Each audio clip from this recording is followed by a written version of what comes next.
Hi friends, আবার তোমাদের সামনে আমি চলে এসেছি আজকে যেটা নিয়ে আমি আলোচনা করব সেটা হচ্ছে একটা সিরিয়াস একটা টপিক নিয়ে আলোচনা করব। তো আজকে আমি ডায়াবেটিস রোগটা নিয়ে আলোচনা করব। এই ডায়াবেটিস রোগটা কিন্তু অনেকেরই হয়, বিশেষ করে যখন 30-35 বছর হয়ে যায় তখন কিন্তু এই ডায়াবেটিসটা রোগটা কি দেখা দেয় বিশেষ করে। তো বংশানুক্রমিকভাবে ওটা হতে পারে, বংশগত আর কি ব্যাপার থাকতে পারে। এছাড়াও আজকালকার দিনে বংশগত ব্যাপার থেকে যে সবসময় আসে বা বংশানুক্রমিকভাবেই যে আসে সেটা কোনো ব্যাপার না, এটা কিন্তু যার তার হতে পারে।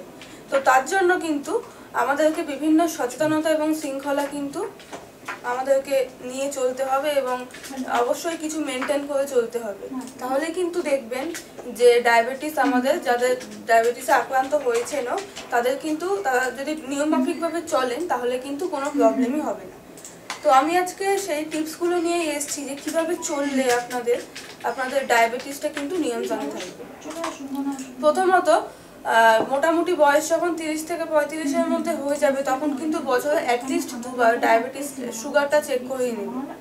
এবং হঠাৎ করে যদি দেখেন যে আপনার ওজন হ্রাস পাচ্ছে বা দুর্বলতা বৃদ্ধি পাচ্ছে বা ঘন ঘন বাথরুমে যেতে হচ্ছে, ঘন ঘন পিপাসা পাচ্ছে, তখনই কিন্তু ভাববেন যে কোনো একটা ব্যাপার আছে বা হয়তো আমার সুগারের প্রবলেম বা ডায়াবেটিসের কোনো প্রবলেম হয়েছে। অবশ্যই কিন্তু তখন সুগারটা চেক করিয়ে নেবেন।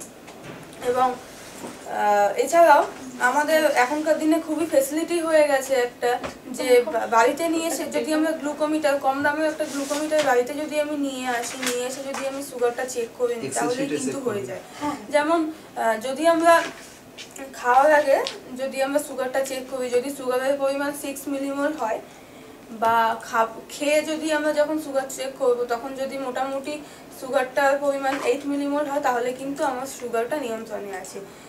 এছাড়াও রক্তের HbA1c মেনেও কিন্তু ডায়াবেটিস নিয়ন্ত্রণের একটা ধারণা করা যায়। HbA1c যদি 7%-এর নিচে হয় তাহলে ভাবা যাবে যে না, 3 মাস ধরে আমার সুগারটা নিয়ন্ত্রণে আছে ভালো মতো। তো এই এত কিছু ফেসিলিটি এসে গেছে, তো তার জন্য আমাদের সুগার চেক করার যে আমাকে যে বাইরে গিয়ে সুগার চেক করাতে হবে এরকম কোনো ব্যাপার না। এছাড়াও ডক্টররা যেটা বলেন যে মোটামুটি 3টে জিনিস মেনে চললেই কিন্তু আপনার ডায়াবেটিস কন্ট্রোলে থাকবে। প্রথমটা হচ্ছে ডায়েট বা খাদ্য নিয়ন্ত্রণ। যদি আপনি ঠিকঠাক মতো ডক্টরের কথা মেনে চলে যদি আপনি খাদ্যটা মেনটেন করেন, যা যা খেতে বলবে আর যা যা অ্যাভয়েড করতে বলবে সেগুলো যদি অ্যাভয়েড করে চলেন তাহলে অবশ্যই 80% কিন্তু আপনি তার থেকেই ভালো হয়ে যাবেন। 80% কিন্তু ডায়াবেটিস ওখান থেকেই নিয়ন্ত্রণে হয়ে যাবে। আর তার সঙ্গে অবশ্যই আছে ডিসিপ্লিন বা শৃঙ্খলাপূর্ণ জীবনযাপন। ডিসিপ্লিন বা শৃঙ্খলাপূর্ণ জীবনযাপন যদি আপনি নিয়ে চলতে পারেন বা জীবনযাপন করতে পারেন ভালোভাবে জীবনযাপন, তাহলে অবশ্যই আপনি কিন্তু ডায়াবেটিস থেকে মুক্ত থাকবেন এবং নিয়ন্ত্রণে রাখতে পারবেন।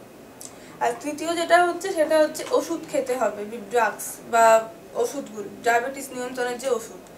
তো ডায়াবেটিস নিয়ন্ত্রণের যে ওষুধগুলো আছে সেগুলো কিন্তু শুধু খেলেই হবে না, তার সঙ্গে কিন্তু আগে দুটো কাজও করতে হবে। খাদ্য নিয়ন্ত্রণে রাখতে হবে এবং শৃঙ্খলাপূর্ণ জীবনযাপন মেনে চলতে হবে। তাহলে গিয়েই কিন্তু একটা স্টেজে গিয়ে আপনার ডায়াবেটিসটা নিয়ন্ত্রণ হবে।